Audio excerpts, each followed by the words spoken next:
Segunda jornada del Congreso Nacional de Distribuidores Minoristas de Combustibles y Energéticos. Damos inicio al primer Foro Regional de Estaciones de Servicio en Latinoamérica. Les presento al panel de expertos, quienes nos brindarán sus valiosas opiniones y análisis. Isabelino Rodríguez, representante SECHA Argentina. Enrique Marcelo Loaiza, representante AGESP de Perú. Enrique Félix Robelo, representante de ONEXPO México. Carlos Gol, representante de CLAEC. Raúl Fragoso Daza, representante gremial Somos Uno. Modera Marcelo Barenboim, director periodístico Surtidores Latam. Bienvenidos.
Hola, hola, hola.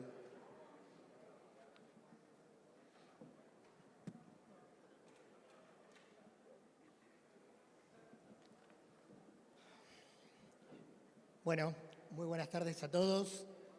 Gracias por participar de este evento.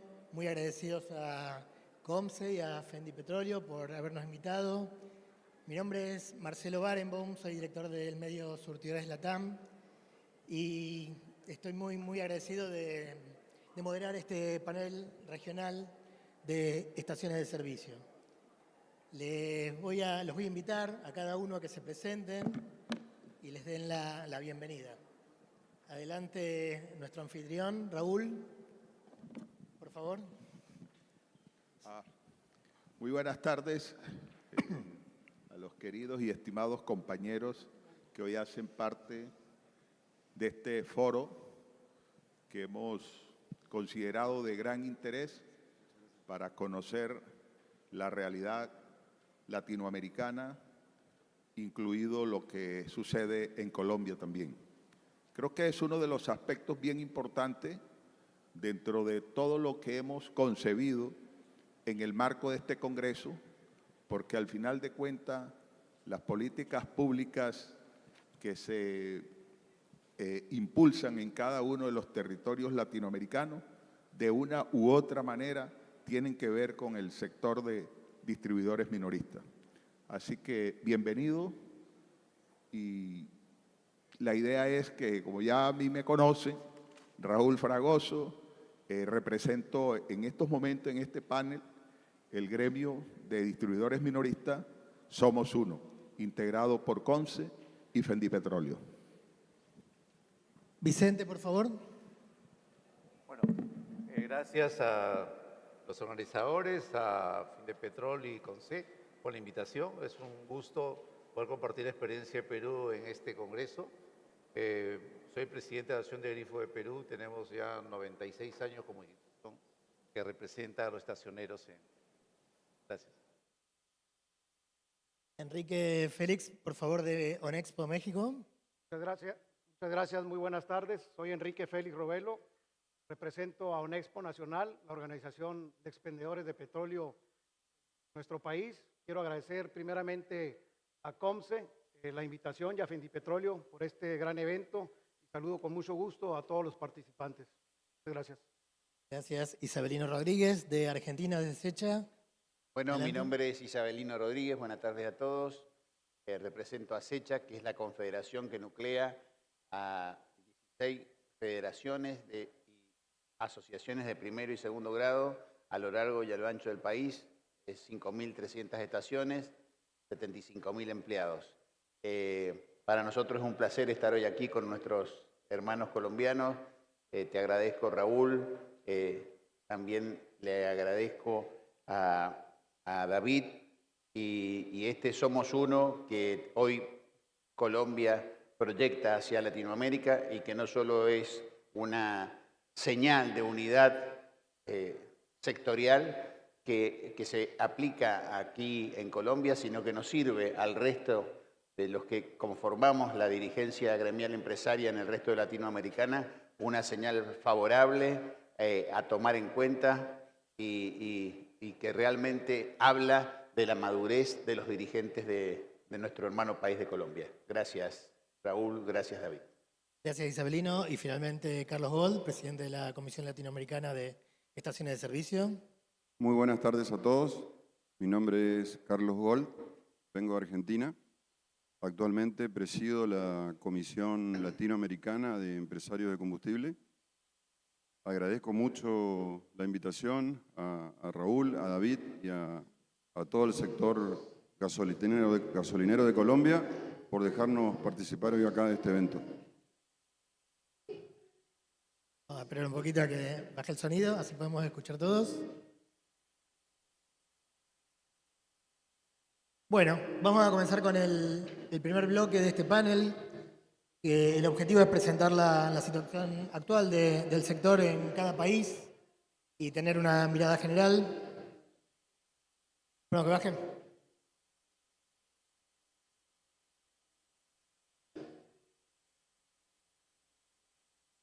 Ahí está. Bueno, nuevamente vamos a comenzar presentando la situación actual del sector en cada país y una mirada regional. Vamos a arrancar por Raúl, consultándole cuáles son las principales problemáticas que enfrenta el sector gasolinero colombiano. Bueno, Marcelo, yo creo que uno de los principales problemas que afronta el sector de distribuidores minoristas tiene que ver, primero que todo, con el margen. Yo creo que el margen en los últimos años, yo creo que en los últimos 15 años, ha venido impactando fuertemente al sector, puesto que los costos inherentes a la prestación de este servicio han venido creciendo y, sin embargo, el margen, a pesar de que su incremento es del IPC, no corresponde al aumento de los costos ni a las tasas impositivas que han venido creciendo y se le han venido gravando en los últimos años a este negocio como tal. Mientras no exista una política clara, mientras no exista una regulación que nos permita a nosotros como distribuidores minoristas suplir los costos operativos y administrativos que genera una actividad tan importante y tan valiosa como es la prestación de este servicio público, yo creo que la situación de nuestro negocio nunca alcanzará ese punto de equilibrio. Hay factores también colaterales que tienen que ver en gran sentido con lo que últimamente se ha venido proliferando y es el tema de la verticalización. Yo creo que aquí no se trata de buscar responsables, pero sí se trata también de establecer y hacer un llamado de atención frente a que esta actividad regulada hoy en día requiere también que se le blinde para que pueda sostenerse y pueda crecer en el tiempo. Son aspectos importantes en los cuales yo creo que el sector de distribuidores minoristas, que en estos momentos, en medio de las dificultades en las cuales nos encontramos, aporta un gran porcentaje al Producto Interno Bruto de nuestra economía, llevando cerca de 7 billones de pesos al fisco nacional, no es menos cierto que requerimos también que de parte de las autoridades que nos vigilan, que nos controlan, que nos regulan, miren al sector como lo que es. Un sector importante dentro de la economía, un sector de cara a la comunidad, de cara a la prestación de un servicio público importante e indispensable, pero que requerimos también del apoyo gubernamental para que la situación de nuestros negocios sea constante, sea permanente, y ese flujo que se requiere y que en última instancia es lo que le da solidez al negocio como tal, sea duradero en el tiempo y conservar la sostenibilidad que requerimos como empresa, como negocio, como unidad familiar, que poco a poco también se ha venido perdiendo en el tiempo. Gracias, Raúl. Enrique, queremos conocer un poco cómo se compone hoy el mercado mexicano de estaciones de servicio y cómo se determina un poco los precios, sobre todo qué papel juega Pemex en este contexto.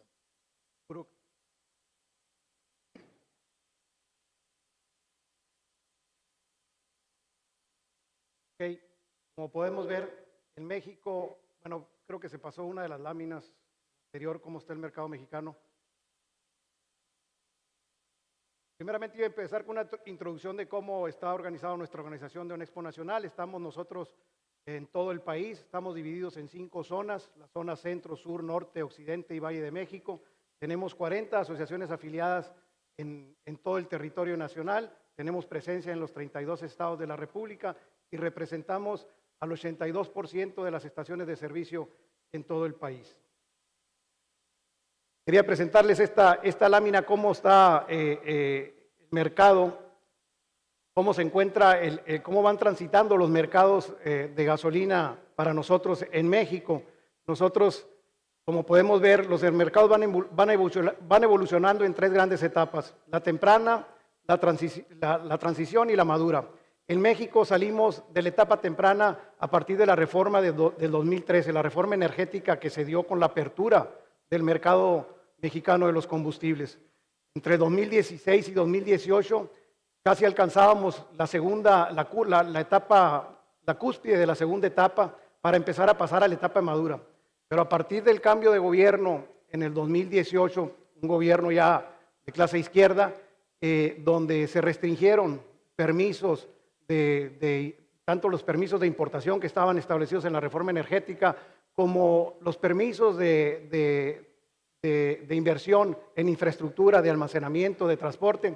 Bueno, pues ya podemos ver que retrocedimos en esta segunda etapa y ya casi podemos llegar de regreso a la primera etapa dentro de este mercado. ¿Cómo determinamos los precios en México? Bueno, ¿cómo está compuesto el mercado mexicano? Ahorita ahí vemos que tenemos 13.837 estaciones de servicio. Eso fue a finales del año pasado. Ahorita ya contamos con 14.150 estaciones. Se expidieron alrededor de 200 permisos estos primeros meses del año. Hoy se cuenta con una nueva Comisión Nacional de Energía que sustituyó a la desaparecida Comisión Reguladora de Energía, que fue el órgano que se creó con la reforma energética del 2013. Y ahorita el mercado mexicano está compuesto pues mayoritariamente por la petrolera Pemex, con el 62.4% del mercado, y el resto, el 37.70% del mercado está con otras marcas diferentes a Pemex.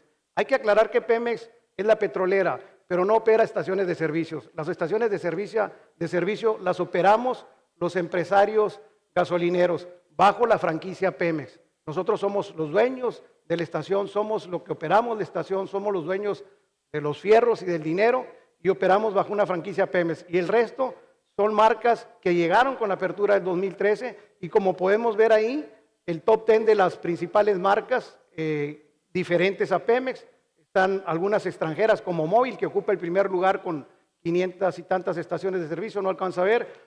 Es una empresa, pues como ustedes saben, norteamericana. Oxogas, que es una empresa mexicana que inició en el giro de las tiendas de conveniencia. Oxo es el mayor tienda de conveniencia que existe en el país. Entraron al giro de las estaciones de servicio, hoy cuentan 570. El grupo G500, que es un grupo mexicano que se encuentra en el centro del país, que se aglutinó con varios empresarios y formaron este grupo G500, y después vemos cómo otras empresas extranjeras como la inglesa British Petroleum, después vienen las otras estadounidenses como Valero, Chevron y Arco, y luego tenemos ahí a la holandesa Shell, a la española Repsol y Gulf. Esta es la estructura del mercado, cómo está distribuida las estaciones de servicio del país.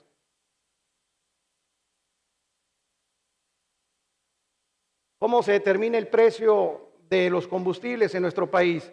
La Secretaría de Hacienda o el Ministerio de Hacienda, como le llaman por acá, es la encargada de fijar los precios de los combustibles en nuestro país. ¿Cómo se determina? ¿Cómo está estructurado? Se toma el costo de referencia del precio de la costa del Golfo de Estados Unidos. Luego viene la logística de transportar el producto desde su origen, ya sea desde la importación o de alguna de las refinerías con las que cuenta Petróleos Mexicanos. Después viene los impuestos, que es una carga muy fuerte en México, el IEPS, que es alrededor del 36% del impuesto, es el impuesto especial de productos y servicios, y luego viene el IVA, después viene el margen del empresario gasolinero. En México contamos con dos tipos de gasolina: la gasolina regular, que le llamamos, conocida como Magna, que es una gasolina de 87 octanos, y la gasolina Premium, como se le conoce, que es de 91 octanos, y contamos con un diésel Duba, un diésel ultra bajo azufre que no puede sobrepasar las más de 15 partes por millón de azufre. Hay que hacer un énfasis aquí en el tema, por eso hablaba yo ahorita del tema de cómo hemos descendido en el mercado, en esa transición de los mercados a los mercados maduros. A partir de este gobierno, en febrero de este año, la Presidenta de la República convocó al sector gasolinero a formalizar un acuerdo para estabilizar el precio de la gasolina regular, la gasolina que más se consume en nuestro país. Y ese acuerdo nos llamaron a todas, a las marcas, a los grandes grupos y a Onexpo Nacional como representante del sector gasolinero, para sentarnos en mesas de negociación y llegar precisamente a este acuerdo para que el precio no superara el precio de los 24 pesos el litro. Este es un acuerdo que en principio pues a muchos no gustó, porque se empieza a restringir el libre mercado, la libre competencia en precios, las eficiencias que puedan tener las estaciones de servicio.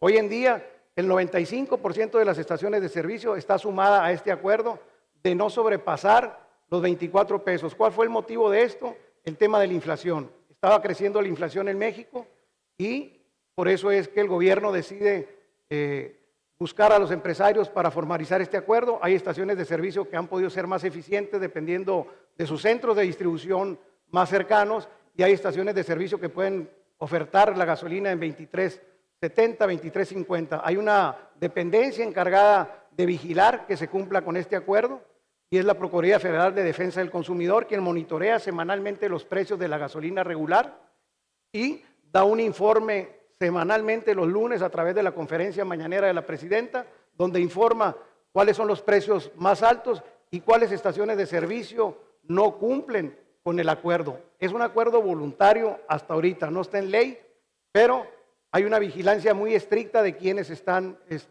sumadas a este acuerdo voluntario, solamente en la gasolina regular. Muchas gracias, Enrique. Algo similar, Vicente, ¿cómo se compone el mercado peruano de estaciones de servicio? ¿Cómo se determinan los precios? Y también, ¿cuál es el grado de intervención que tiene el Estado? Por favor.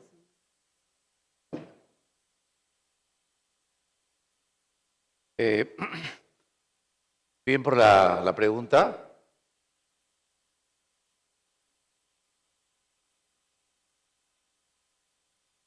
Bueno, el mercado peruano es un mercado libre. El precio lo determina la oferta y la demanda. Los precios que uno encuentra en las estaciones de servicio es lo que el mercado dice.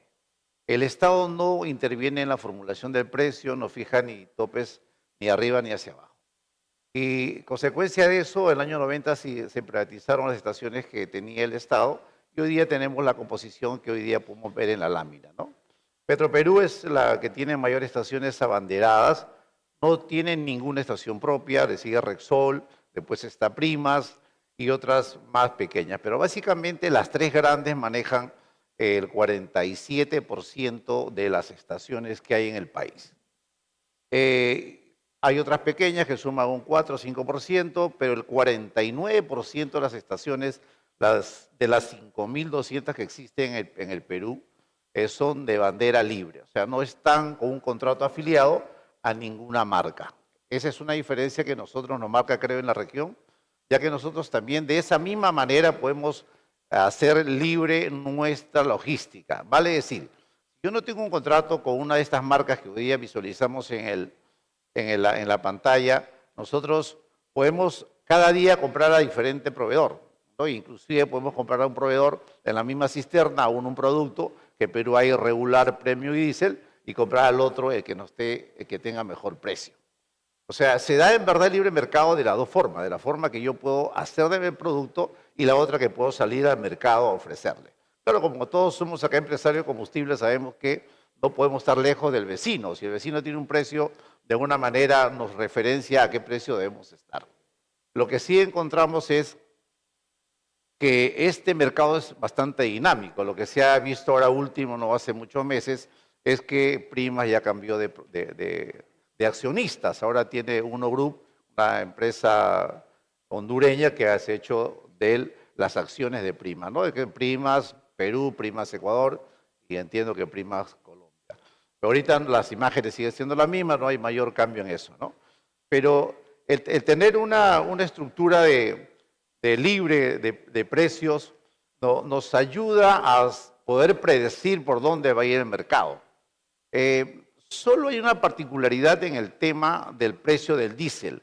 El Estado, a fin de regular que el precio se mueva bruscamente porque así lo manda el precio internacional, creó la famosa banda de precios, el Fondo de Estabilización del Precio de Combustible. ¿Qué producto está ahí en ese fondo? Es el diésel. ¿Qué cosa quiere decir? El Estado marca un mínimo y un máximo, ¿no? Y cada mes hace cuentas con el mayorista para poder reintegrarle lo que le faltó en el precio o que el mayorista le dé al fondo del Estado lo que cobró de más. Eso a fin de que no varíe tanto el precio de diésel, que como todos sabemos es el producto que de alguna manera mueve la inflación, el costo de vida, porque se usa para trasladar a las personas y básicamente los productos, ¿no?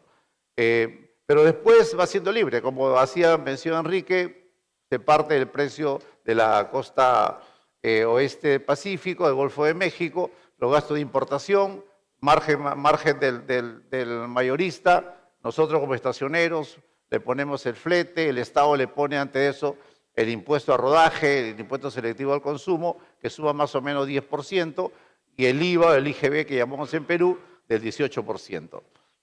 A eso está afecto, de eso se compone el precio de mercado. Ahora, lo que sí hemos visto, escuchando a Raúl con el tema, cuál es la problemática, es el margen. El margen sigue siendo pequeño, partimos de un margen más o menos de un 10% margen bruto y llegamos en última línea a 4 o 5%. Entonces eso hace que nos pongamos muy imaginativos para poder manejar menos costos operativos, costos administrativos o costos de venta que nos ayuden a tener mejor rentabilidad. Pero también hace notar de que ya en Perú una sola estación no es posible tener para solventar la economía familiar porque los márgenes se han reducido. O sea, lo que buscamos es congregarnos con otros para de alguna manera tener fuerza a poder negociar, ¿no? Entonces, los precios más o menos en Perú, en promedio básicamente en Lima, encontramos a $3.87, el regular, el diésel 3.77 y el premium 4.02. ¿Cuánto marginamos como margen bruto?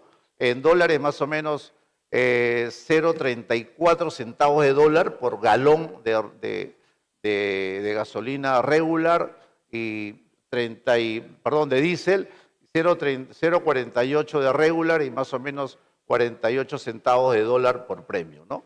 Entonces, sobre esos márgenes, nosotros a partir de ahí comenzamos a hacer básicamente volumen, hacemos lo que buscamos como estacioneros, es que volumen nos dé un tema de rentabilidad.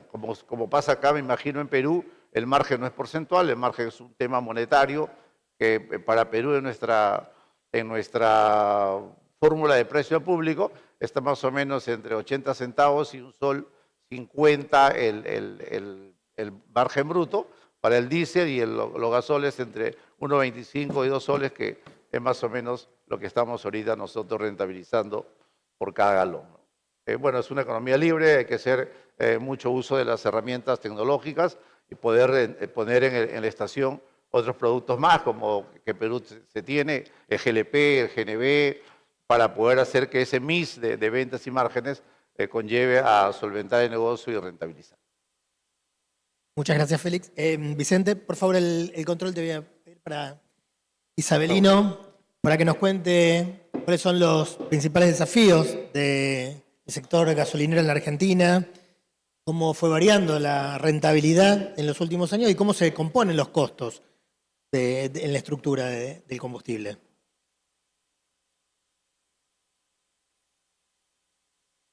Volver.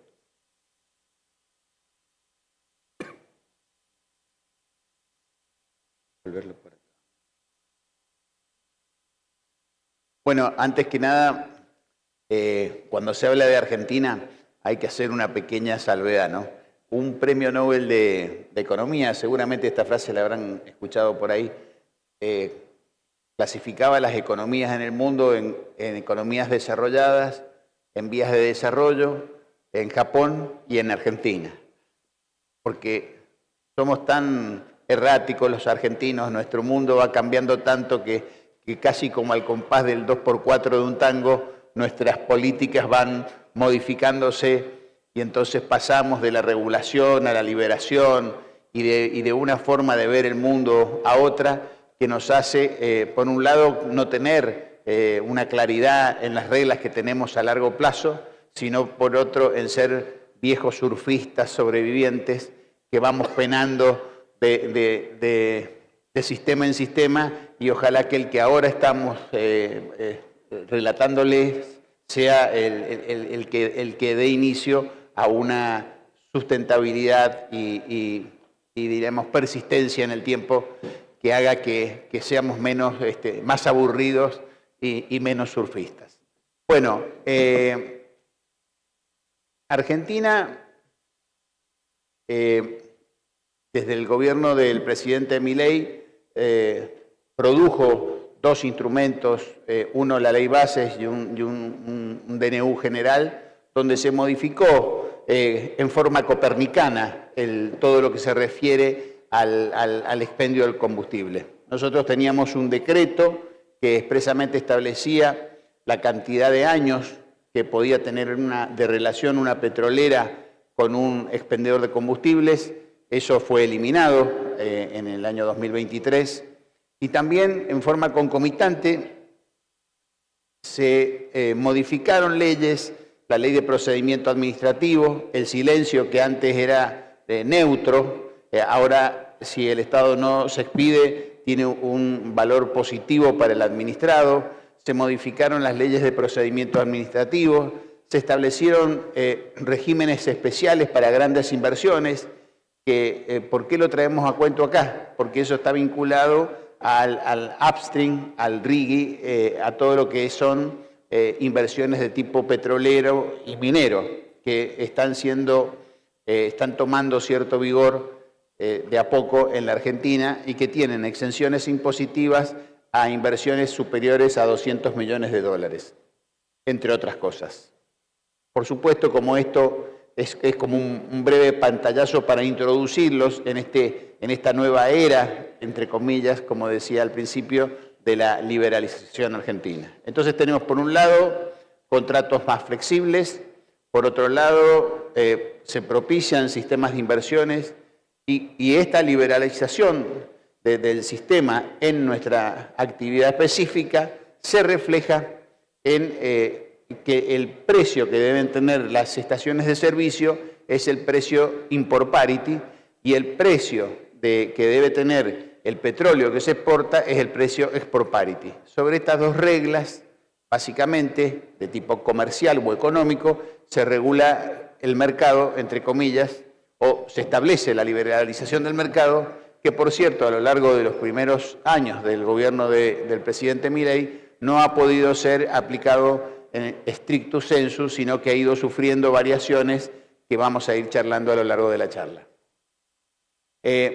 Primero quise tomar como base los dos mercados, el mercado argentino y el mercado de nuestros hermanos colombianos, para ver que curiosamente son muy similares. Por eso el juego aquí que nos proponía Raúl, David, es ver cómo podemos analizar en forma comparativa mercados, y en este caso el mercado argentino con el mercado colombiano tienen muchos grados de similitud, sobre todo en lo que se refiere a la cantidad de habitantes.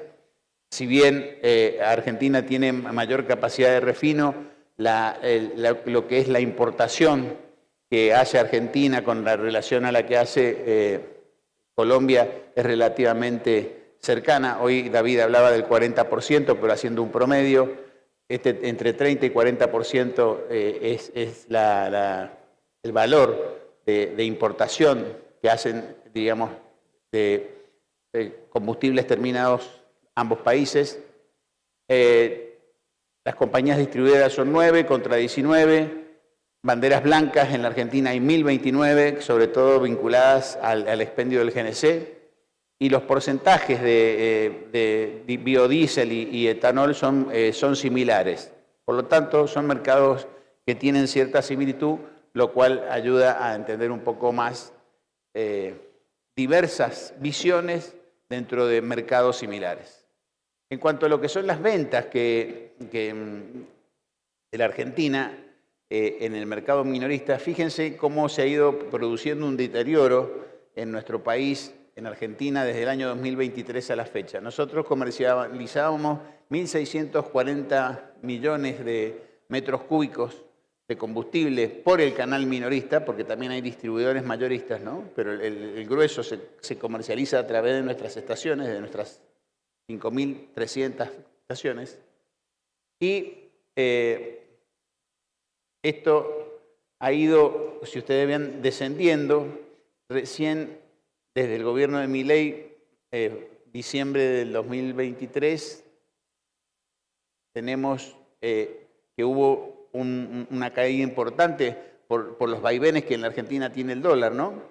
Y recién a partir de junio, julio, agosto, ha habido unos pequeños brotes verdes que son señales que el mercado tiene una cierta recuperación, pero que todavía no son tendencia, porque ahora han habido meses irregulares y se ha tendido a un cierto amesentamiento. Por lo tanto, en lo que se refiere a volumen, nosotros en los últimos años como actividad hemos perdido volumen y ese volumen no se ha recuperado. Y eso incide directamente sobre la rentabilidad de nuestros negocios. Aquí, en este slide, ustedes pueden ver cómo ha ido evolucionando el precio de los distintos productos, del gasoil grado 2, del gasoil grado 3, de la nafta super y de la nafta premium, y cuál es su valor en pesos argentinos y en dólares.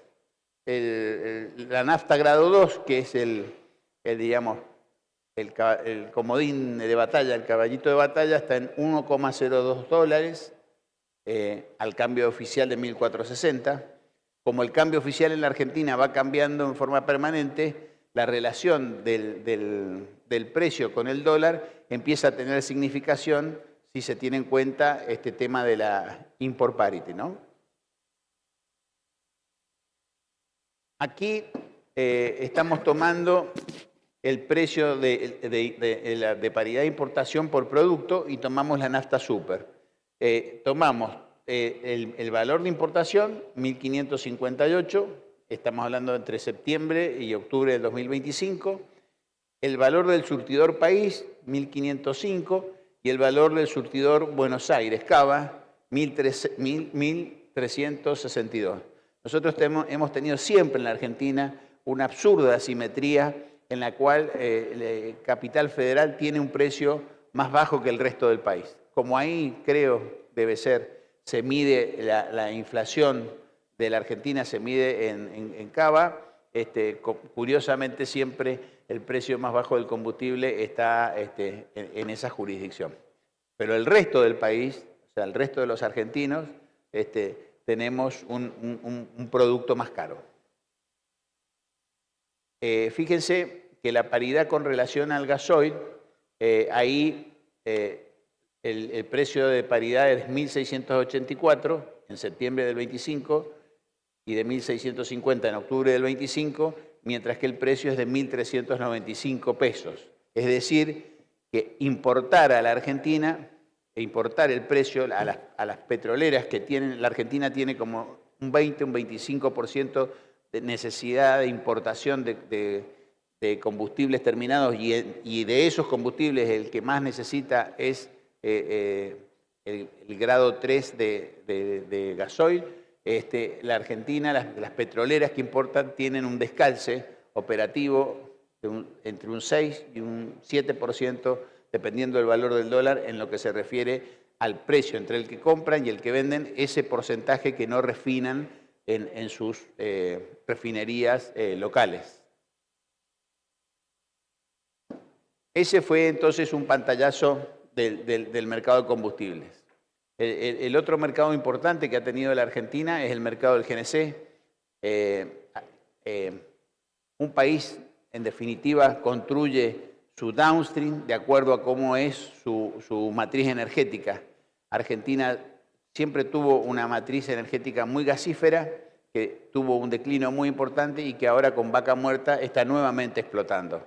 En esa primera etapa, porque hay que, nosotros como operadores de estaciones de servicio, como dueños de estaciones de servicio, tenemos que ver que hay un hilo invisible entre el upstream y el downstream que tienen una interrelación, porque en el fondo esa interrelación se llama matriz energética. La matriz energética que tiene un país es la que hace que se propicie o no un determinado combustible, justamente para que el equilibrio de esa matriz energética tenga vigencia.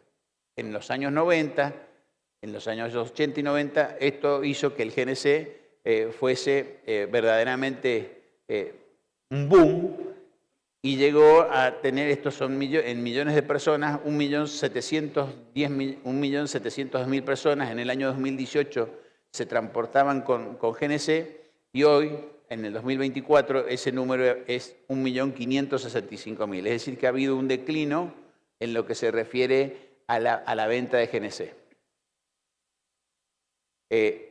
Para hacer más, hemos tomado más corto el periodo para que ustedes vean y puedan ir viendo cómo se va produciendo claramente, si tomamos del 2024 a 2025, de 1.500.000 vehículos pasamos a 1.436.000.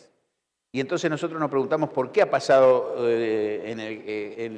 el GNC esto. A veces lo charlamos también con el profesor Barenboim, cuando charlamos de café, sobre qué pasa en los distintos mercados y particularmente en del que recién charlábamos. Bueno, acá hay un cuadro que es por demás interesante y que les pido para ir cerrando esta parte que me permitan explicarlo. Fíjense que la línea azul son la cantidad de conversiones de vehículos a GNC y la línea naranja sería el porcentaje, la relación del precio del GNC con la nafta super. Cuando el valor de la nafta super comienza a ser un porcentaje menor, la conversión sube. Acá, supóngase, en 2013, 2014, cuando valía el 22% de la nafta super, las conversiones pasaron a 24.000. Cuando pasó a ser la diferencia menor y se puso en el 53%, inmediatamente la línea azul lo refleja en una caída estrepitosa de las conversiones de los equipos de GNC. Y así sucesivamente, si ustedes van viendo, por ejemplo, acá cuando baja al 25% en septiembre, entre septiembre y enero del 2024, inmediatamente subieron las conversiones a 6.906. Es decir, que el precio del GNC, más allá de cualquier entelequia, está vinculado a la proporción que tiene su valor con relación a la nafta super. Esto de acuerdo a los estudios que hemos realizado desde SECHA con los consultores de nuestra actividad. Muchas gracias.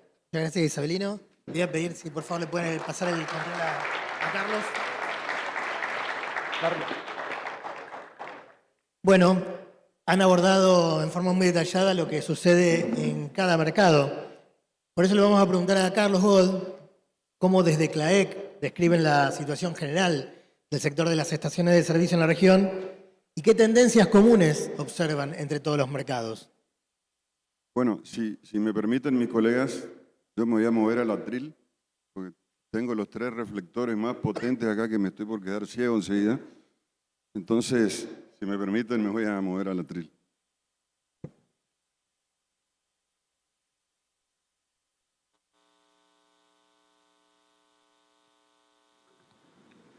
Bueno, en primer lugar les quiero explicar qué es CLAEC. Más de uno se debe preguntar.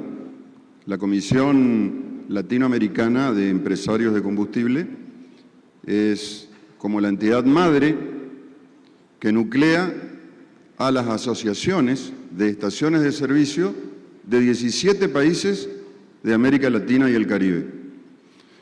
Y no quiero dejar pasar la oportunidad para comentarles y celebrar que en nuestra próxima edición, que se va a realizar ahora a fin de mes en la ciudad de Lima, después de varios años de ausencia, vamos a tener nuevamente la presencia de Colombia.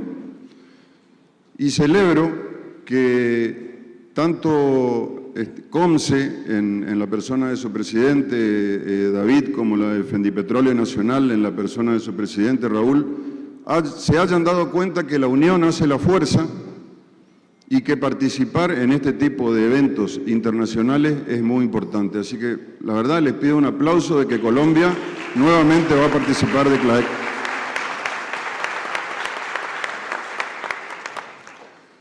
Bueno, dicho esto,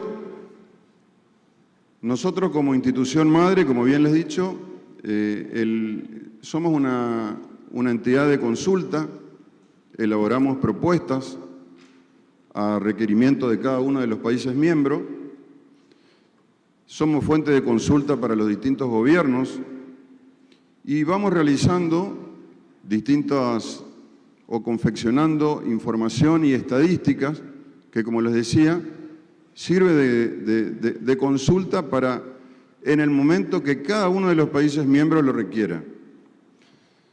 Por eso en esta primera parte de mi presentación, de acuerdo a lo que me solicitó la organización, les voy a traer información comparativa, interesante, que ustedes van a poder ver de los distintos países. Porque acá no se trata de definir si un país es más importante que otro, porque hay una diferencia sustancial entre las distintas características que nosotros analizamos al momento de definir un mercado.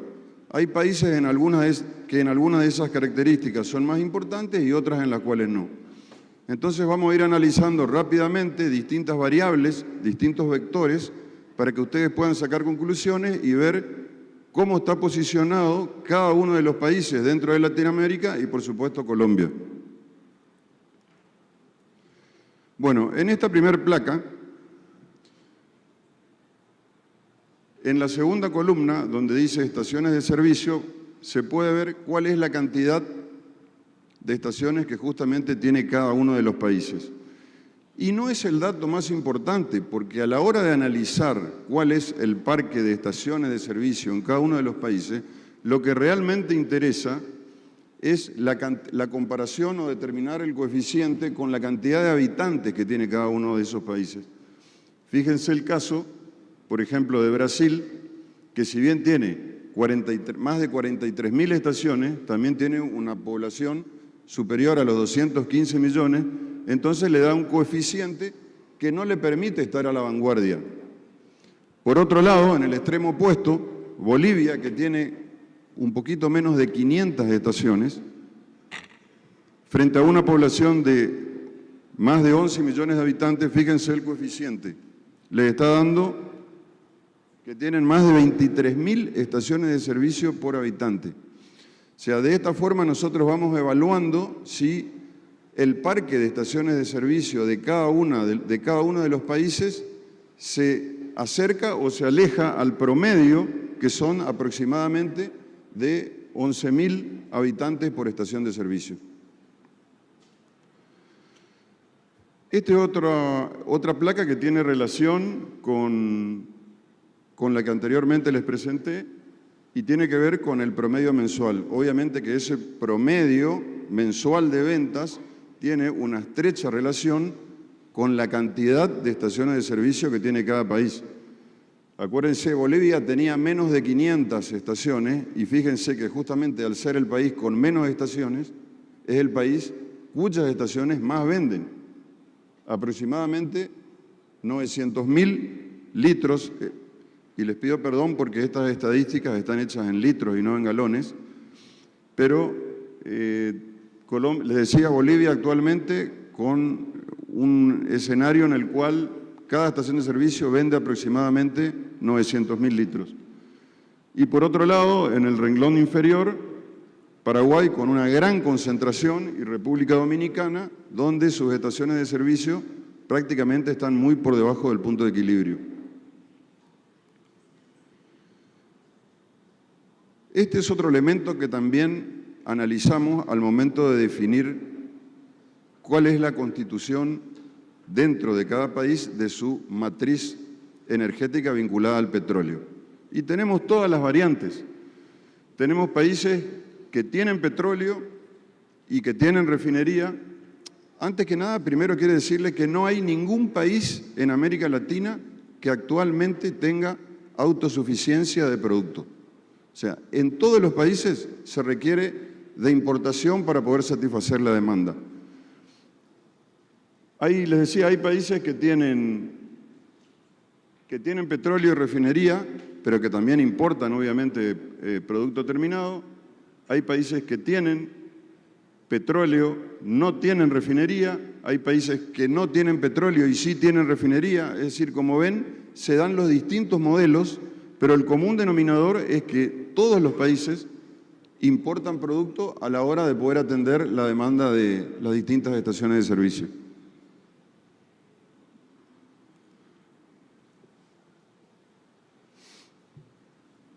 Esta es otra placa donde también nosotros sintetizamos en cada uno de los países cómo se compone la figura de los distribuidores o los mayoristas. Hay algunos con gran concentración, el caso de Costa Rica,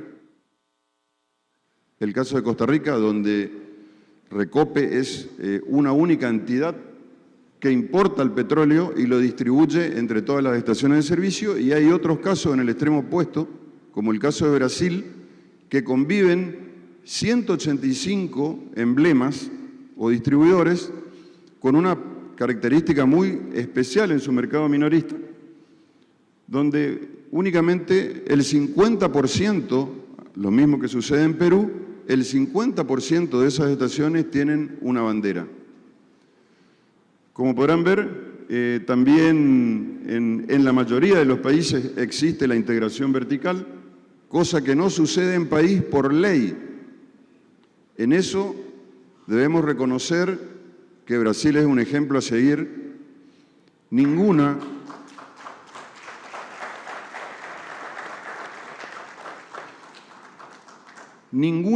marca o ningún emblema puede tener estaciones de servicio propias. Eso está impedido por ley, cosa que en el resto de los países de Latinoamérica enfrentamos toda esa problemática de que las estaciones de servicio de nuestros propios proveedores a su vez son nuestros competidores.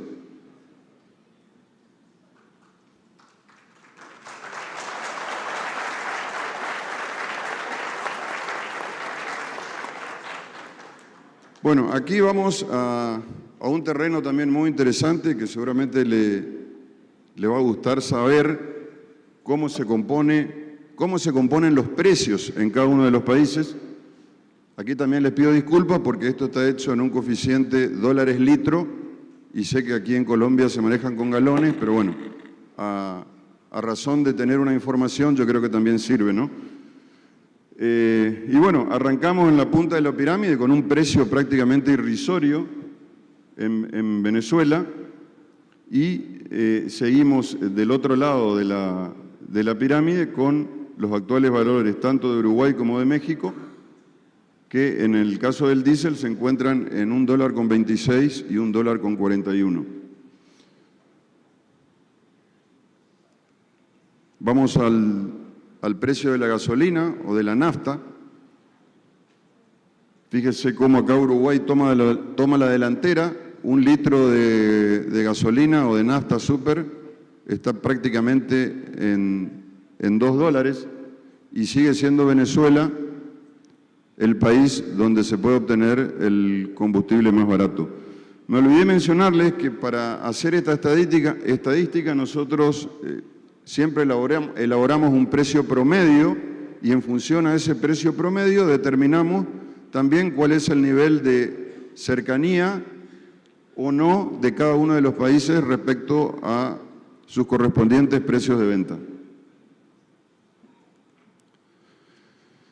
Este es otro elemento importantísimo que marca un poco cuál es la realidad de cada uno de los países respecto a los que realmente nos interesa a nosotros como los estacioneros. ¿Cuál es nuestra rentabilidad? Y marca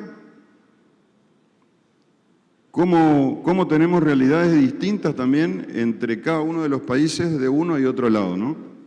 Frente a un promedio ubicado en torno al 8,4%, justamente Colombia es el que más se acerca al promedio mensual al promedio de rentabilidad, y a ambos costados de ese promedio tenemos prácticamente equilibrado países cercanos y que se alejan también a ese rango, y el caso extremo de Brasil y de Uruguay, que realmente tienen márgenes o comisiones que a todos nos da ganas de ir a poner estaciones de servicio en esos dos países. Otro punto también muy importante, el costo que tienen, el costo salarial, para ser más claros y precisos. Esto está expresado en dólares con las respectivas cargas sociales, y fíjense cómo también es muy fluctuante, siempre Bolivia en la base inferior y Uruguay en la parte superior, y pueden ver cómo va evolucionando el costo de los sueldos de cada uno de los empleados en los distintos países. Complementaria de la placa anterior, ¿cuál es la incidencia que tiene ese costo salarial dentro del margen bruto? En ese caso, en Argentina lidera esta incidencia. En nuestras estaciones de servicio, el costo salarial representa el 60% dentro de nuestra escala de costos, y de ahí para abajo, fíjense cómo se va ubicando en cada uno de los distintos países la incidencia del costo salarial. Otro elemento que consideramos a la hora de determinar las estadísticas es el autodespacho. También aquí hay una variedad infinita de modalidades. O sea, tenemos la completamente autendida, tenemos las mixtas, tenemos los países donde está prohibido, tal el caso de Brasil y Costa Rica. Lo que sí debo decirles es que se han generado muchos debates respecto al autoservicio, porque muchas veces en cada uno de los países culturalmente no existe la aceptación de esta modalidad. Entonces los estacioneros nos enfrentamos frente a esa decisión de si culturalmente nos conviene o no poner surtidores de autoservicio. Seguramente es un debate que acá también en su país se habrá dado.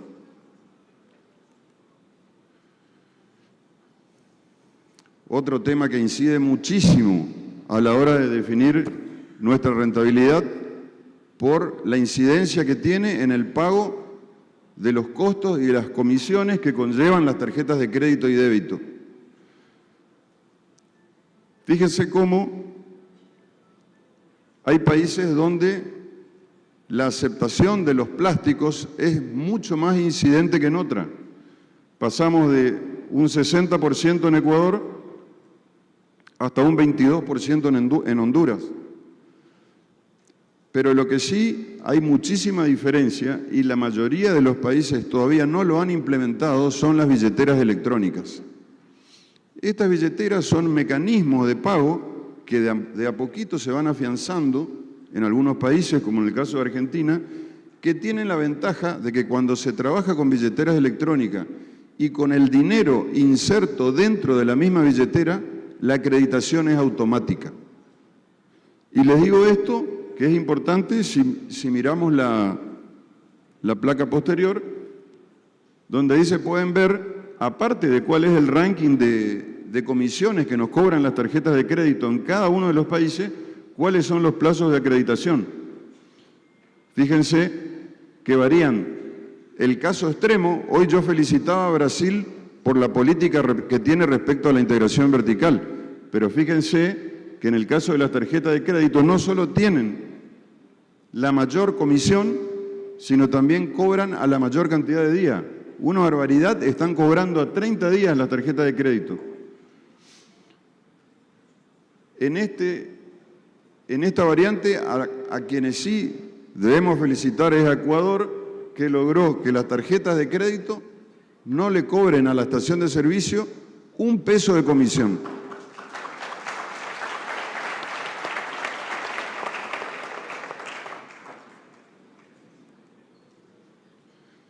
Bueno, esto es simplemente informativo para que vean cómo se encuentra organizado la política de corte, tanto en etanol como en biodiesel, y los respectivos porcentajes en cada uno de los países. Y con esto creo que hemos brindado una información bastante amplia, como les decía, de las distintas variables que le permiten tener una visión comparativa de cómo estamos trabajando en toda Latinoamérica y el Caribe.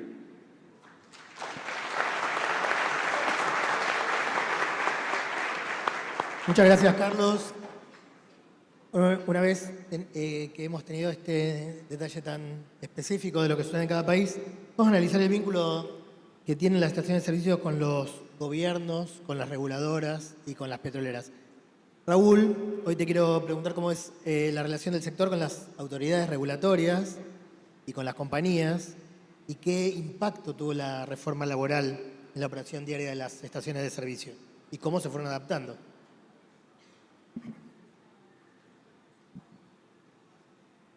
Bueno, yo creo que el tema de la reforma laboral, si bien es cierto, nosotros, o gremio, no nos oponemos a la reivindicación que tienen derecho los trabajadores, no es menos cierto que esta es nociva para un sector que en estos momentos no ha tenido la compensación en sus ingresos como tal. En sus ingresos, yo al inicio hablaba sobre el margen y vuelvo a insistir sobre eso. Si no solamente se le cargan a esta actividad comercial impuestos, se le cargan otra serie de aspectos que tienen que ver con acciones como lo que hoy en día realizan las corporaciones autónomas regionales en cada una de nuestros departamentos. No es menos cierto que un mayor costo laboral producto de, como dije anteriormente, de un derecho adquirido, ganado por el trabajador, a lo cual no nos oponemos, no puede ser que vaya en contravía a nuestros intereses. Yo creo que frente a todo esto es una de las grandes preocupaciones que tenemos en el sector, producto que esto es una actividad 24/7, en donde los recargos se aumentan, la jornada laboral se disminuye, los turnos tienen que ser mucho más dinámicos y se requiere una masa laboral importante que necesariamente va en contra de nuestra estabilidad económica como tal.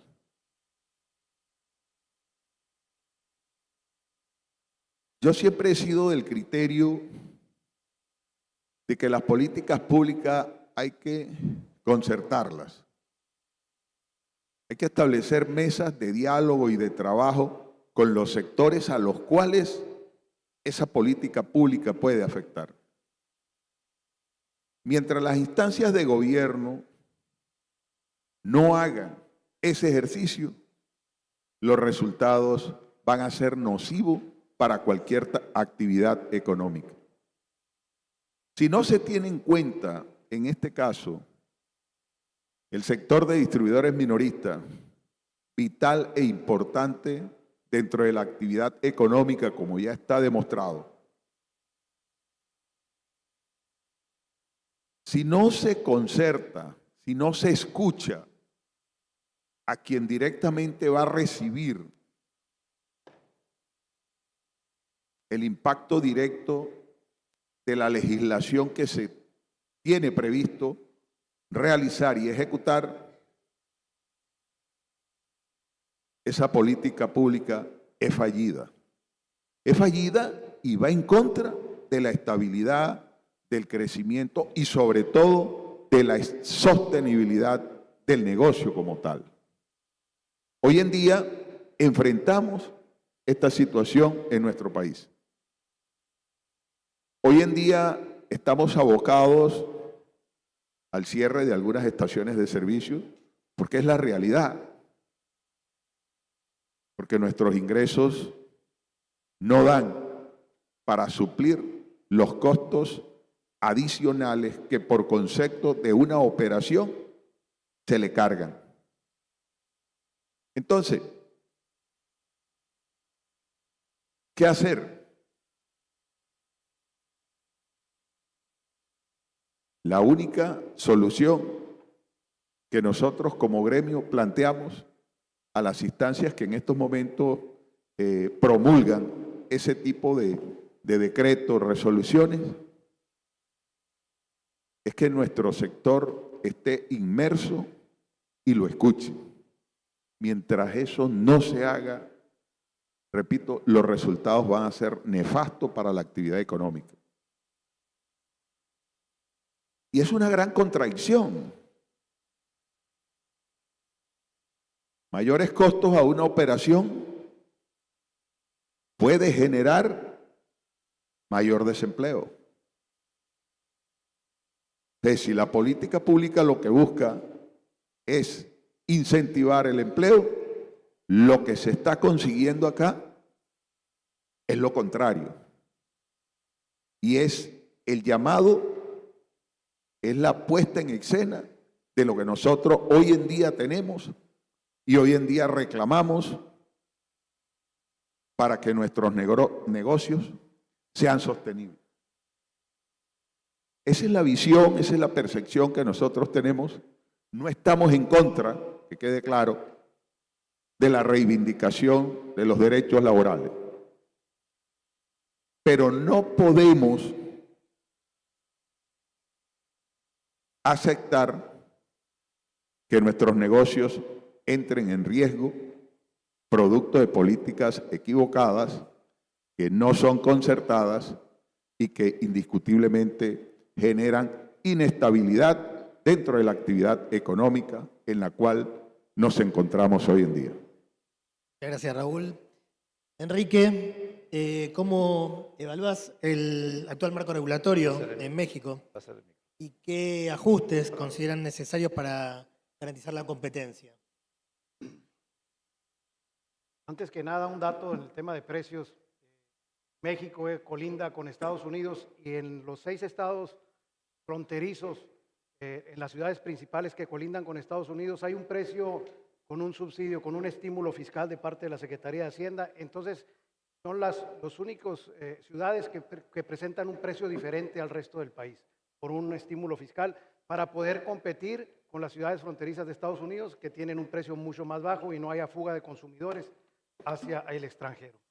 Y retomando el tema de la pregunta, Actualmente en México tenemos pues un marco regulatorio muy fuerte. Nosotros decimos una sobreregulación. Y nosotros siempre hemos dicho que regulación que no aporta valor, pues es una regulación que resta competitividad. A partir de este año que se promulgó la nueva ley de hidrocarburos, todo se concentra en la Secretaría de Energía, es decir, las distintas dependencias están coordinadas para supervisar y regular las estaciones de servicio. Tenemos a la Comisión Nacional de Energía. La Comisión Nacional de Energía sustituyó a la Comisión Reguladora de Energía. Es la encargada de expedir los permisos para las nuevas estaciones de servicio. Pero para solicitar un permiso, primero necesitas ir con la Agencia de Seguridad y Energía y Ambiente, que es la que se encarga de toda la materia regulatoria en temas ambientales. Necesitas tramitar temas de impactos ambientales, impactos sociales. Después, una vez presentados todos estos proyectos, pues tienes que cumplir una serie de requisitos que son muy fuertes. Las estaciones que están operando hoy en día, cada vez la regulación es mayor, pero sobre todo es más costosa. Ahorita hablaban aquí de los impactos laborales en la rentabilidad de las estaciones de servicio, pero los impactos regulatorios son muy fuertes. Nosotros tenemos a la Comisión Nacional de Energía teniendo que pagar derechos anuales por cuotas de mantenimiento, a la Agencia de Seguridad y Energía y Ambiente, todos los trámites ambientales cuestan dinero, la Procuraduría Federal del Consumidor, a quien hay que calibrar dispensarios semestralmente, a la misma CEA presentar análisis de laboratorio de las estaciones de servicio semestralmente, tener terceros autorizados por las mismas autoridades que dictaminen el buen funcionamiento de tu estación de servicio en materia operativa, que certifique que los análisis de laboratorio cumplan con las especificaciones de la normatividad vigente. Tenemos al SAT, al Servicio de Administración Tributaria, quien se encarga de recibir, además de la Comisión Nacional de Energía, informes de las estaciones de servicio. Las estaciones de servicio en México cuentan con controles volumétricos. Todas las estaciones de servicio están conectadas a sus instrumentos, tanto de tanques como dispensadores, y todas las operaciones que se hacen diariamente de venta, de compras, se tienen que transmitir cada 4 horas a la Comisión Nacional de Energía. Hay que hacer informes diarios, hay que hacer informes mensuales, hay que hacer informes trimestrales y hay que hacer informes anuales. No solamente a la Comisión Nacional de Energía, al mismo sistema de administración tributaria, para que esa información que nosotros estamos enviando de compras y ventas, pues case con lo que estamos informando. También hay ahora, integraron a las fiscalías y a la Guardia Nacional por el tema del combustible ilícito que se ha estado viendo muy fuerte en México, y esto han implementado operativo todas estas dependencias en conjunto para la revisión de las estaciones de servicio. Entonces, creemos, como lo dije en un principio, la regulación que no aporta valor es una regulación que disminuye. Hoy en día nosotros decimos en México, antes los empresarios gasolineros nos dedicábamos a vender gasolina y atender a nuestros clientes. Hoy en día los empresarios nos dedicamos a estar conscientes de que estamos cumpliendo con toda esa regulación para no caer en multas y en alguna posible clausura de tu estación de servicio, porque ya ahorita en los últimos meses se han dado alrededor de 150 clausuras de estaciones de servicio por temas ambientales, aplicando una regulación nueva y no haciéndote válidas regulaciones anteriores que ya existían. ¿Qué es lo que proponemos como sector para disminuir este marco regulatorio tan fuerte? Nosotros estamos de acuerdo con la regulación. La regulación tiene que existir, pero tiene que aportar valor. Hablamos nosotros y lo hemos propuesto a las autoridades, una ventanilla única digital. No tener que al momento de presentar tú un informe o una solicitud de algún proyecto nuevo, tengas que acudir a cualquiera de estas dependencias, sino que una ventanilla única y dispare a toda una de esa ventanilla única informe esa solicitud a cada una de las dependencias.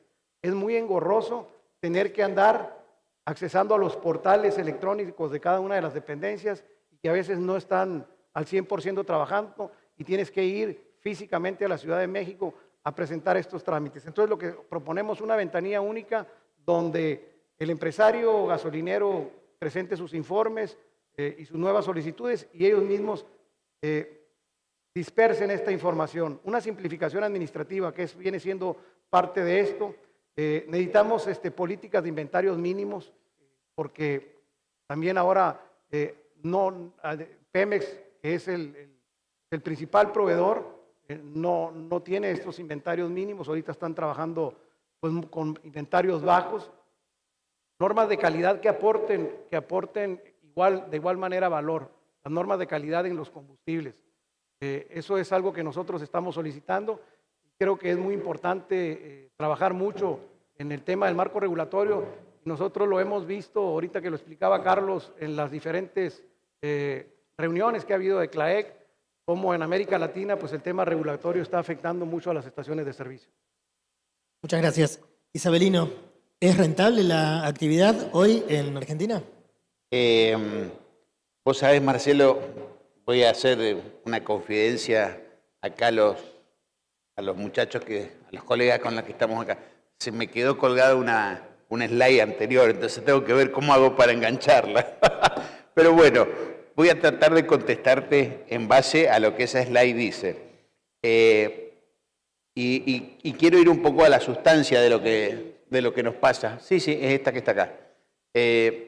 A lo que nos pasa, sistemas regulados, sistemas liberados. No existe, diríamos, nosotros estamos recién transitando esto del sistema liberado, del sistema de libre competencia, y acá los hermanos colombianos están con un sistema donde está todo regulado. Fíjense que nosotros, en un sistema absolutamente liberado, desde el año 2023 al 2025, el impuesto al combustible líquido y al dióxido de carbono, que son la carga tributaria que viene íncita a la venta de combustible, no ha sido trasladado a los clientes, a los usuarios, por razones de política macroeconómica, para que los índices inflacionarios de alguna manera vayan teniendo cierta tendencia a la baja. De ahí que nuestra configuración como sector, más allá de que estemos regulados o seamos liberados más allá de ese tilde o título genérico, siempre tenemos al Estado o siempre tenemos a la petrolera que de una u otra manera alteran esa ecuación que sería absolutamente liberada. En Argentina nosotros tenemos 229 pesos por litro, es decir, el 82,37% del precio que debiera estar en el precio del combustible, hoy por hoy no ha sido trasladado, y eso a los estacioneros nos genera un perjuicio concreto, porque en la comisión bruta que nosotros obtenemos, del 10,6 en la Argentina, no se ve reflejado esta comisión. ¿Y esto qué es lo que hace? Trae una consecuencia clara, y es que perdemos rentabilidad. Y ahí es donde empiezo a contestar tu pregunta. Desde el Estado ya empezamos a perder la rentabilidad, desde la aplicación del Estado. Fíjense esta otra, que es la más significativa, creo yo. Nosotros necesitamos, muy bien dijo Carlos, que hace un trabajo extraordinario en la CLAEC y que nos representa a la Argentina por toda Latinoamérica en forma permanente. El costo laboral en la Argentina es importante, es el 60% de los costos, es la base laboral. Nosotros necesitamos vender 13.000 litros de combustible por cada empleado que tenemos en nuestra estación. Esto significa que aquellas estaciones que están entre 200 250 metros, que son el 40% aproximadamente de las estaciones que representamos, hoy no pueden ser rentables y hoy están en una situación de crisis. No quiere decir que entonces que regulación o liberación sean caminos, diríamos, maniqueos, sino que podemos estar en un ámbito de un mercado liberado y tener problemas de rentabilidad como realmente sucede en nuestro país. Fíjense ustedes lo que es por dólar. Recién lo decía muy bien Carlos, nosotros estamos en un salario de $1.093 con los últimos remesones que hubo hasta que Trump nos vino a dar un un envión, un aventón que bajó a 921. Pero claramente el costo laboral en la Argentina y la ausencia de reformas al sistema laboral inciden claramente sobre nuestra rentabilidad. Como también incide el Estado, que no pasa las cargas tributarias. Y como también inciden las relaciones que tenemos con las petroleras. Nosotros, la rentabilidad bruta ha variado desde el 2018 al 2025 en un 43,2% en sentido negativo. Nosotros ganamos 162 pesos argentinos por litro, cuando en el 2018 ganábamos 232 pesos por litro. Esta rentabilidad, claramente, el refino y las petroleras se lo han sacado a nosotros, los dueños de las estaciones de servicio, que hoy nos manejamos con contratos de rentabilidad de hace 15 o 20 años. Ningún contrato vinculado nuestro con las petroleras tiene hoy en cuenta las billeteras virtuales, el mayor trabajo administrativo, el costo creciente de la energía, el costo laboral que se ha desmadrado. Hay una constante en la que las petroleras nos exigen eficiencia, nos exigen que seamos cada vez mejores, que pasemos el cliente incógnito, que seamos esto o aquello y que entremos dentro del enlatado que cada petrolera tiene o percibe para su red, para su eficiencia, etcétera, etcétera. Pero no se tiene en cuenta que, por ejemplo, en el caso nuestro argentino, hace más de 20 años que estamos con contratos que tienen en cuenta una realidad totalmente extraña a la que hoy el mundo moderno nos exige. Y eso va en detrimento nuestro y de nuestra rentabilidad. Muchas gracias. Muchas gracias, Isabelino. Vicente, quería consultarte qué estrategias están aplicando en Perú para controlar el comercio informal que tienen en las fronteras.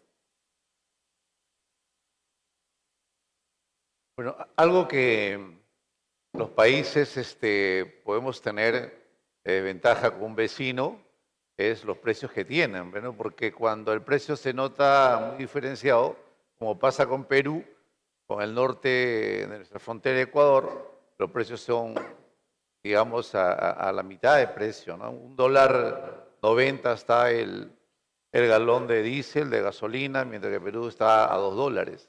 Entonces la gente se vuelve muy imaginativa para poder pasar ese combustible al suelo peruano, ¿no?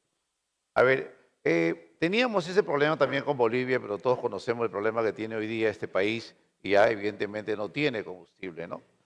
Pero hay también un contrabando interno, ¿no? Ese contrabando que se produce porque en la región de la selva del Perú está exonerado del impuesto general a las ventas, o sea, tiene un 18% menos del costo normal del resto del país. Entonces se compra en ese lugar y no siempre se vende ahí mismo, en la zona que está libre de tributación. Lo llevan a la parte de la sierra, lo bajan a la costa y ya se vuelve de una manera una competencia desleal. Ahora, ¿qué hacemos nosotros desde la Asociación de Grifos, ¿no? Bueno, hacer denuncias, evidentemente, al ente regulador que esté encargado. En Perú el ente regulador es Ocinermin. Él nos autoriza el tema del nacimiento de una estación de servicio, nos da el permiso, la ficha de registro, y también él está encargado de supervisar que el producto esté en calidad óptima y la cantidad, además de que todo lo que se pueda negociar pase necesariamente por una facturación nacional. Pero nos encontramos con la dificultad que este combatir del contrabando necesita la presencia policial del Ministerio del Interior. Y el Ministerio del Interior necesita que esté el Ministerio Público, o sea, el fiscal, para dar evidencia in situ de ese contrabando, de ese delito. Y a veces también la municipalidad, el gobierno local, la municipalidad. Entonces, cuando vamos al ente regulador, nos responde que, bueno, hay que concertar el tema de todas las autoridades para combatirlas y ahí se hace más difícil. A sugerencia de la asociación y iniciativas que hemos tenido, se han comenzado a sugerir una serie de soluciones tecnológicas para combatir el contrabando, ¿no? Por ejemplo, el GPS, para que pueda ser monitoreado la cisterna de que sale de la planta, del punto de abastecimiento, hasta la estación de servicio. A comenzar a ponerle productos químicos que identifican de una manera el proveedor de ese combustible. Vale decir, uno va a una estación de servicio, saca un producto que sea, gasolina o diésel, se pasa por un área de laboratorio y va a encontrar ciertos químicos que el proveedor le ha puesto al combustible a identificar que es suyo, ¿no? Después también se ha hecho el tema de la facturación y las guías de forma electrónica. O sea, la entidad reguladora de la tributación en el país es la SUNAT, para una cisterna a mitad de camino y le pide los documentos, los puede tener virtual o físicos y va a cotejar a ver si la cisterna está en la ruta que corresponde a llegar a la estación.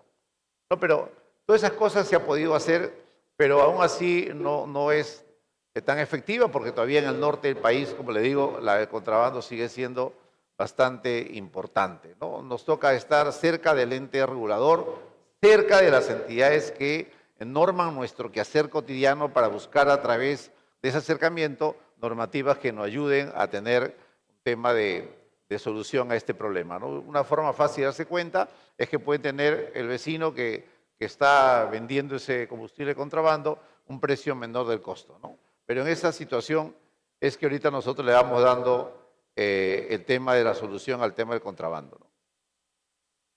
Perfecto, muchas gracias. Bueno, nos queda muy poco tiempo. La verdad que nos hemos excedido y nos quedan temas muy interesantes. Por lo tanto, les voy a pedir, por favor, si pueden ser más concretos en la respuesta. Vamos a hablar un poco del mercado y de las nuevas oportunidades. Quería preguntarle a Raúl, ¿cómo están evolucionando las ventas de combustibles a nivel nacional y qué factores inciden en esas cifras? Bueno, mira, nosotros el volumen de ventas de combustible en las estaciones de servicio ha venido creciendo de una manera. Nosotros, yo creo que el 2022, 2023 tuvimos una reducción producto de la pandemia. Posteriormente se tuvo un crecimiento en las ventas del combustible y este ha venido sosteniéndose gradualmente. Ese crecimiento, sin embargo, no ha sido lo suficientemente estable, no ha sido lo suficientemente reivindicatorio para las estaciones de servicio, puesto que los volúmenes resultan ser insuficientes para poder conservar o equilibrar los costos operativos en los cuales incurren las estaciones de servicio. Las estadísticas muestran cifras de crecimiento, pero que no son alentadoras y no compensan el esfuerzo que se está haciendo dentro del sector. Por ejemplo, para este año hemos venido trasegando, pero como digo, no son lo suficientemente consistentes y no se mantienen en el tiempo. Hay un fenómeno inexplicable, o quizás sí se explica, producto, por ejemplo, del caso de la gasolina, del costo en que en estos momentos representa para el consumidor final.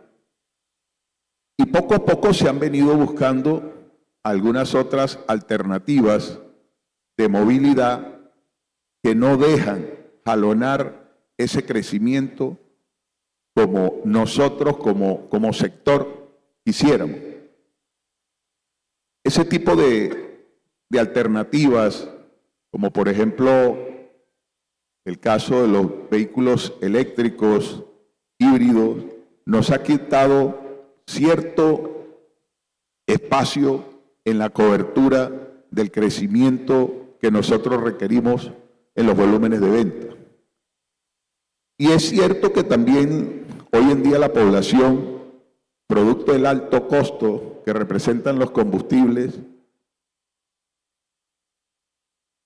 se han inclinado por buscar otro tipo de alternativa, y ese tipo de alternativas son las que yo creo no dejan que las ventas repunten de la manera y de la forma en que nosotros esperamos.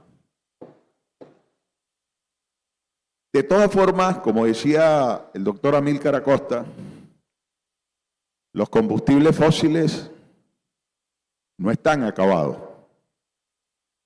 Los combustibles fósiles todavía tienen vigencia y yo creo que es el marco alentador que hoy en día nosotros tenemos dentro del escenario de la distribución minorista de combustible. Los espacios, si bien es cierto, se reducen, pero la actividad se mantiene. Se mantiene lo que históricamente hemos venido haciendo y lo que hemos venido trabajando. Es un mensaje en el cual la política de transición energética, si bien es cierto, nosotros no nos oponemos, sabemos que para allá va el mundo, sabemos que para allá conduce sobre todo nuestros espejos, como es Europa, Estados Unidos, avanzan hacia ese cambio. Pero creemos nosotros que todavía el caso de Latinoamérica tiene todavía espacios suficientes en tiempo, modo y lugar para seguir caminando, sosteniéndose dentro de la actividad que hemos venido construyendo, y es vivir de los combustibles fósiles todavía por un tiempo que debe ser lo que en estos momentos nos mantiene acá. Es el mensaje que nosotros entregamos a nuestros compañeros de mesa de trabajo, al auditorio en general, y es que no todo está perdido. Las ventas, como quisiéramos, no repuntan. Los espacios cada vez se reducen, pero el marco en el cual nosotros nos desarrollamos, crecemos, nos sostenemos todavía, puesto que todavía tenemos el insumo primario, que son los combustibles fósiles, para poder estar en el mercado como tal. Bueno, acá Raúl estuvo hablando de que los combustibles fósiles tienen todavía muchos años de subsistencia. Sí. La realidad es que la electromovilidad es una amenaza latente para las estaciones de servicio. Por eso quería consultarle a Carlos Gold desde CLAEC qué proyectos están promoviendo para impulsar la transición energética y la adopción de nuevas tecnologías.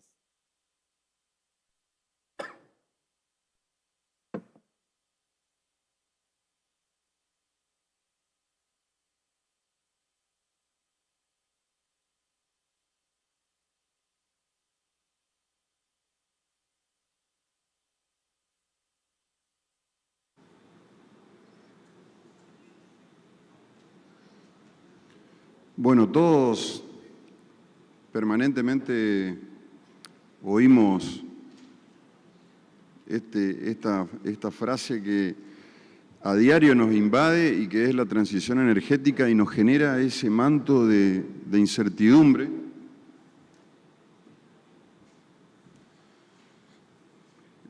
en Latinoamérica somos aproximadamente 100.000 estaciones de servicio que mayoritariamente proveemos combustible fósil. Pero sí le quiero decir que en el año 2022, en una cumbre que se realizó de CLAEC en la ciudad de Montevideo, en Uruguay, decidimos de común acuerdo entre todos los países miembros que a esta transición energética y como principal bastión de ella a la electromovilidad, la tenemos que mirar con responsabilidad, la tenemos que mirar con cautela, pero no con temor, porque es un proceso, es un camino que todos debemos recorrer juntos. Nosotros debemos ser parte. Y si el día de mañana, y para lo cual asiento en un 100% lo que acaba de decir el amigo Raúl, y también lo escuché esta mañana del doctor Acosta que decía lo mismo, nuestros negocios no están en riesgo porque tenemos combustible fósil para rato. Ese es el principal mensaje. Pero si el advenimiento de la electromovilidad y cualquier otro tipo de combustible que forma parte de la transición energética, por X motivo, sea más rápido que lo que nosotros queremos, nosotros tenemos que ser parte. Y esos combustibles tienen que pasar por nuestras estaciones de servicio.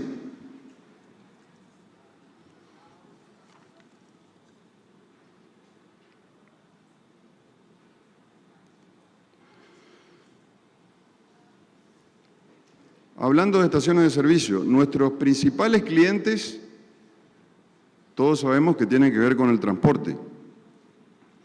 Fíjense qué paradoja que hoy justamente esta transición energética se mide por quiénes son los principales aportantes a la contaminación que hoy existe en el globo terráqueo.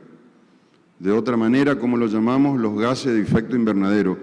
Y fíjense que justamente nuestro principal cliente, que es el sector transporte, es el que más aporta.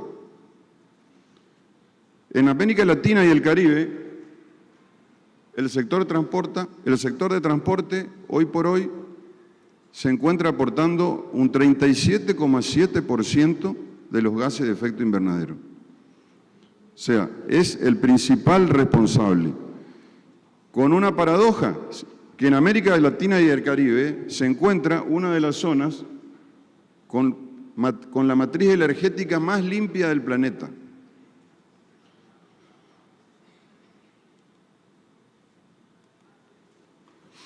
Entonces, frente a este advenimiento de la transición y que tanto se habla de cuáles van a ser los combustibles que van a venir en el futuro, acá tenemos algunos ejemplos, ¿no?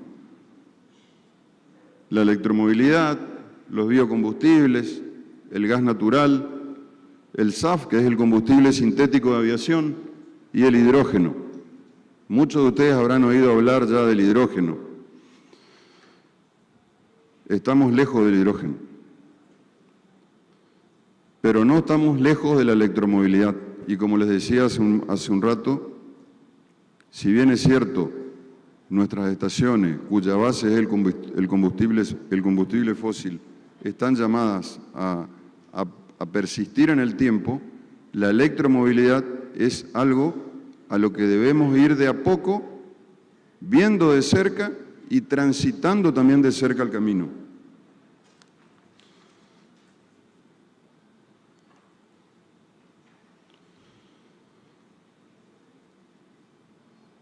Fíjense, en América Latina y el Caribe, cuál ha sido la evolución del parque vehicular electrificado en los últimos 5 años. Hemos pasado de 17.500 vehículos en el año 2020 a 444.000 vehículos ahora en el año 2024. Todo esto, información relevada por la OLADE. La OLADE es la Organización Latinoamericana de Energía, de la cual nosotros como CLAEC formamos parte, y también participan todos los países de América Latina y el Caribe a través de sus respectivos ministerios o secretarías de energía y de minas. Se ha ido dando un salto que del 2020 a 2021 prácticamente un 100%, lo mismo en el periodo subsiguiente, pero el principal salto se dio en el año 2023 al 2024. Por eso les digo que hay que ir viendo de cerca esta evolución, que no es una amenaza incipiente, pero es algo con lo que vamos a tener que aprender a ir conviviendo. Me voy a detener ahora en qué pasa en cada país. ¿Cuál es el ranking de los países dentro de Latinoamérica con la mayor cantidad de vehículos eléctricos? Brasil, a la vanguardia, por lejos, más de 230.000 vehículos. Pero obviamente esto hay que compararlo, por supuesto, con la cantidad de habitantes. Entonces, cuando analizamos así aisladamente, pareciera ser de que Brasil tiene un parque de vehículos eléctricos demasiado amplio, pero si vamos a ese comparativo, fíjense cómo Uruguay toma la delantera, donde en ese coeficiente, de acuerdo a la cantidad de vehículos eléctricos comparado con la cantidad de habitantes, nos da este resultado.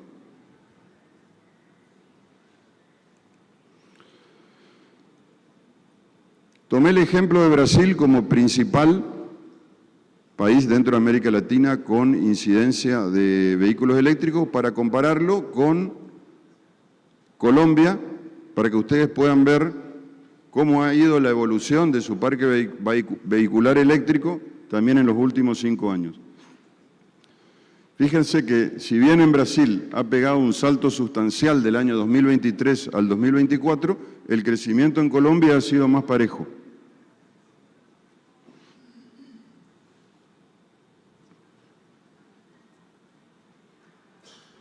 ¿Qué ha pasado en Brasil? Por supuesto, tiene un mercado mucho mayor y ha ayudado a eso que se ha instalado para todo lo que se refiere a vehículos livianos, la fábrica china de vehículos BYD, entonces eso le ha dado un impulso realmente muy importante a todo lo que es electromovilidad liviana. Pero le decía en el caso de Colombia, que ha tenido un crecimiento importante también en el último año, hay un elemento que juega muy a favor aquí, que es la disponibilidad que tienen de cobre y de níquel para la fabricación de baterías. Entonces eso también ha hecho que la industria de la electromovilidad centre su visión en Colombia para poder tener este crecimiento.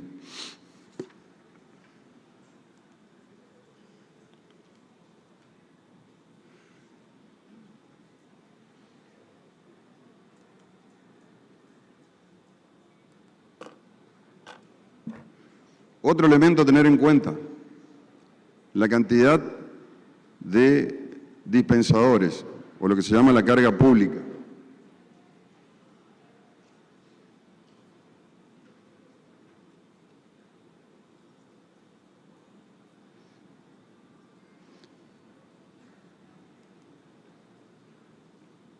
Para ir un poquito más rápido, porque el tiempo nos apremiaba.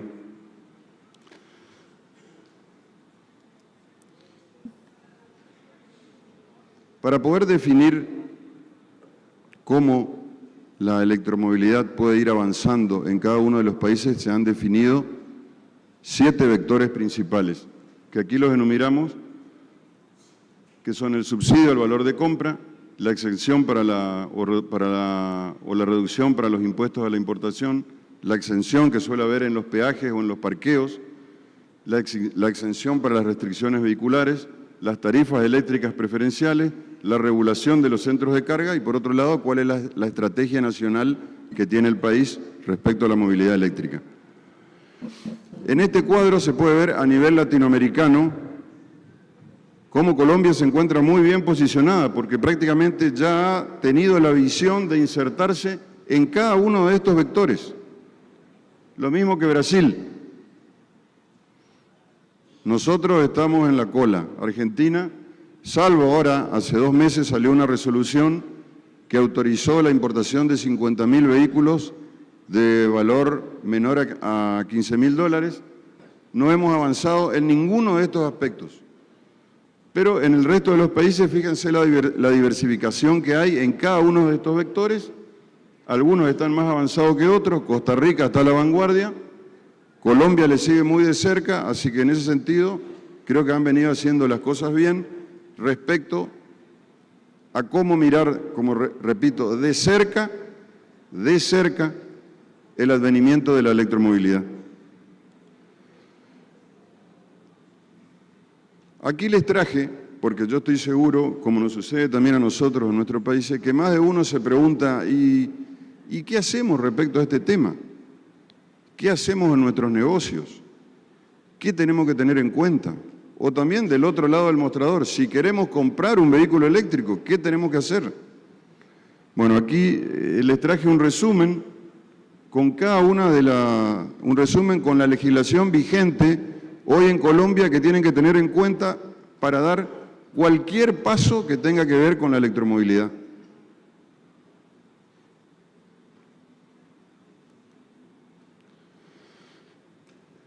Por último,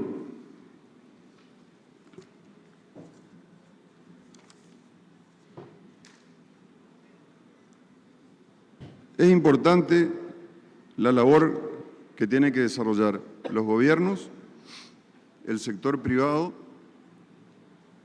y los organismos internacionales.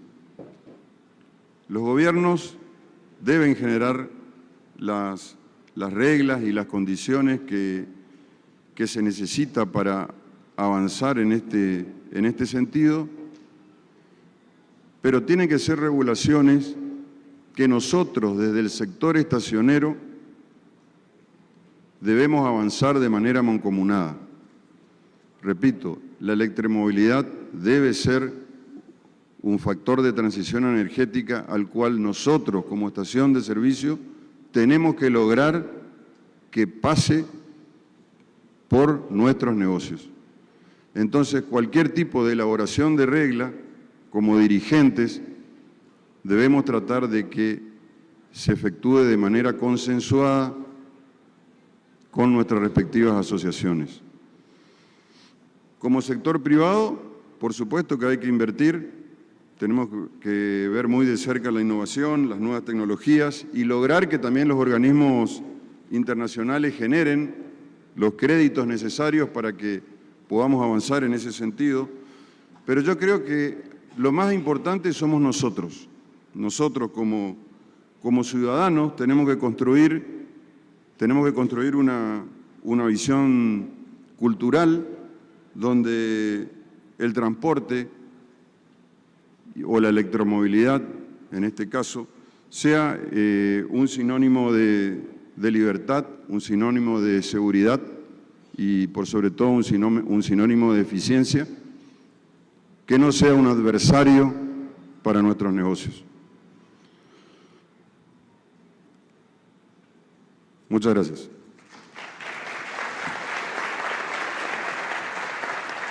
Bueno, propongo, con esto finalizamos este panel regional. Les agradecemos mucho a ustedes por su atención y participación. Les propongo un fuerte aplauso a los expositores. Muchas gracias por todo.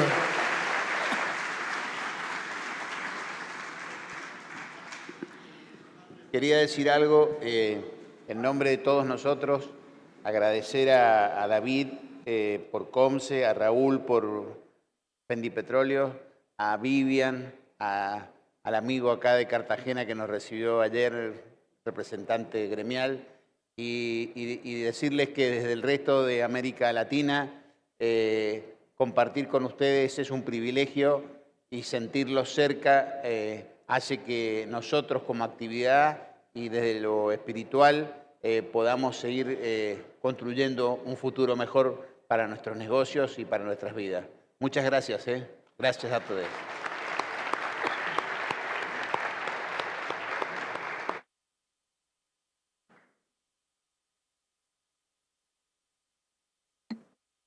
Muchas gracias a nuestros panelistas.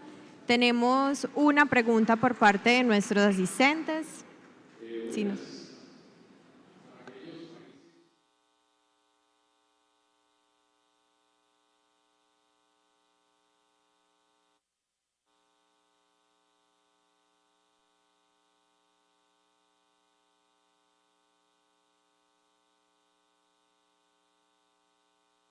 Aquellas que tienen un abanderamiento con algún mayorista importante. Y segundo, esas banderas blancas, ¿cómo hacen la negociación en el caso que se resuelva en un momento determinado comprar en el Golfo? Si se requiere en un momento determinado un volumen mínimo, si se hacen varios para hacer una importación que después se distribuye, ¿cómo se manejan en sus países los costos, por ejemplo, de Poliducto, que es de una compañía, pero lo van a utilizar varios? Si terminan saliendo intermediarios de escritorio, que son los que negocian en el Golfo y terminan vendiendo a cada una de las estaciones. Entonces, básicamente es la comparación, repito, de las blancas con las abanderadas y cómo es el proceso de negociación, y en el caso de comprar por fuera, cómo funciona eso en sus países. Gracias. Bueno, respondiendo a la pregunta, Perú es una economía libre de mercado, los precios están abiertos al público o también a las compras. Con respecto puntualmente al tema del contrato de afiliación que hacen las estaciones con una de las banderas que ya hemos mencionado, básicamente contemplan el tiempo y el galonaje. Eso es lo que hace, pues, que un contrato tenga como algo fijo, ¿no? O sea, bueno, a ver, usted estima que va a vender 50.000 galones al mes, bueno, entonces al año son 600.000, un contrato de 10 años, 6 millones de galones. Y llegan los 10 años, usted no vendió los 6 millones, su contrato se extiende hasta que lo termine. No, perdón. Si vamos a mirar el precio. La pregunta es, hoy, cuando tiene una estación ya un contrato de esos, ¿cómo se compara el movimiento volumétrico a través de los meses bajo ese contrato con el margen que tiene derivado de ese contrato versus una blanca que está libre? ¿Cómo se han comportado sus volúmenes a través del tiempo y su margen de utilidad con relación a ese volumen para comparar los dos modelos de negocio? Perfecto, mire, a ver, con respecto a cómo mira el usuario, el cliente, a una estación con una marca conocida, histórica, con tiempo, y una blanca. Primero es la desconfianza de qué producto tiene, y luego que ya pasa desconfianza se hace un asiduo comprador de estación blanca. Pasa por el tema primero de los precios. Los precios en una estación blanca son más competitivos que de marca, evidentemente. Los costos operativos o los costos de adquisición de una estación abanderada con una imagen son más altos. Entonces, nosotros, bueno, en el caso mío, yo tengo el 90% de estaciones blancas y mi volumen es mejor que cuando yo tenía mi estación abanderada. Si miramos la rentabilidad es mejor porque hago más volumen y de alguna manera me es más eficiente estar sin una marca.